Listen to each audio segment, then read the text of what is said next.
Today we're going to be talking about who you are responsible to and what you are responsible for. So when couples would argue in my office about who is to blame, because that's kind of what we think about when we think about responsibility. It's your fault. Who's to blame? I would pull out my trusty little water bottle and I would say, look, here's this bottle of water. Looks perfectly fine. Look what happens when I shake it up. So we'll do that right in front of your eyes right now. All right, and this is what would happen. Not very pretty, right? But you couldn't tell that at the beginning.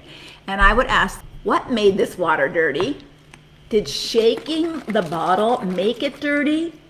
Or did shaking the bottle just expose the dirt that had been hiding on the bottom that I was just holding here? You see, Jesus says it this way. He says, a good man brings good things out of the good stored up in his heart, and the evil man brings evil things out of the evil stored up in his heart. Out of the overflow of your heart, the mouth speaks. You might be responsible for shaking, right? Might be your fault you shook them, but you're not responsible for how they respond. I could shake this bottle till my arm falls off. If it's not dirty, it's not dirty, right? And so because I shake it, you see things that you wouldn't have seen had I not shook it. So an abuser tends to blame you for that. It's your fault I hit you. It's your fault I'm so angry, because if only you handled yourself perfectly and never shook me, I would never see the dirt inside. But it's not your fault that he has the dirt inside, you see. Another lie that goes right on top of that is that somehow I'm responsible for how they act, or I'm responsible to get them fixed for how they act. See, here it gets a little trickier now for the woman in a destructive marriage. I'm responsible for the failure of our marriage if he doesn't get fixed. That somehow if I loved him enough, if I served him enough, if I did the right thing enough, if I prayed enough, if I fasted enough, that somehow he would get it. God would work. And since that's not happening, I'm responsible. When we talk about responsibility, we're talking about stewardship. We're talking about who owns what. What am I responsible to steward biblically? And what are you responsible to steward biblically? Now, there's two verses in the Bible that can kind of get us confused on this. The first one is, bear one another's burdens, right? So in some way it feels like, oh, I'm responsible to bear your burdens. But like a couple verses right after that, or right before that, it says, and each one should carry his own load. Well, what's the difference between a load and a burden? A load is your normal daily responsibilities, your feelings, your thoughts, your body, your hands, your money, your stuff. You're responsible for you.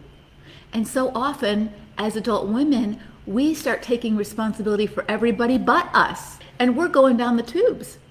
Now, what does it mean by bearing one another's burdens? Well, let's say that someone had extra load, extra stress. That's what it means, that when someone has an extraordinary burden, but not everyday normal life, you are responsible for you. And other people are responsible for themselves. You are not responsible for anybody else's actions, anybody else's life, anybody else's thoughts, anybody else's feelings. That's not your responsibility. Here's another tricky thing though. Sometimes people will say to you, especially abusers, when they get the hang of this, you'll say, well, you hurt my feelings. And they'll say, well, that's your problem. I'm not responsible for that. And you're like, wait a minute. You just cheated on me, or you just lied to me, or you just took all our money out of the bank, and you're not responsible for my feelings? And it's true in some way. They're your feelings. They're your responsibility. He may have shook you, or life has shaken you in the circumstances. But how you handle what comes up is yours to take care of. But here's what you are responsible. You're not responsible for someone's feelings. But if you're in a relationship with someone, or you're a Christian, you are responsible to people. You're not responsible for people, but you are responsible to care about people. So when a husband or you say, well, I'm not responsible for your feelings, that's a way of really a shortcut of saying, I don't care how you feel. See, it's very different to say, I'm not responsible for your feelings, but I care about your feelings. So if you're hurt by something I've done, let's talk.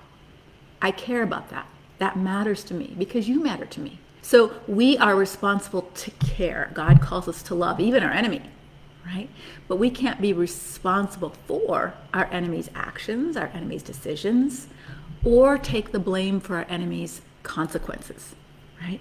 And here's where the church makes a horrible mistake, and even our adult children make this mistake sometimes. When we finally get strong enough to put some boundaries down in a destructive marriage, and we start speaking up because we've been over-functioning our whole marriage, and when we finally get smart enough to say, wait a minute, I'm not buying this anymore. This isn't my fault. If your dad doesn't want to stop watching porn or he doesn't want to stop cheating, I'm not willing to live like this anymore. Mom, you're breaking up our family. You're ruining our lives. No, we didn't. What we did do is we stopped lying and pretending everything is fine. And that shook them, right? And now they want you to make everything nice again so they don't have to deal with what's come up for them. And it's easy to blame you. I am fully committed to God's word, and I am fully committed to the sanctity of marriage. What I'm not committed to is encouraging women to lie and pretend just to keep the illusion of a marriage and family together when it's rotten underneath. And Jesus was never about that either. Jesus was always about exposing the deeds of darkness. He wasn't about colluding with the Pharisees in their religious little game of, hey, aren't we a nice religious leader? No, he's saying you're whitewashed tombs, you're dead inside. He was always about cleaning house, making sure things were right, imperfect, but right inside.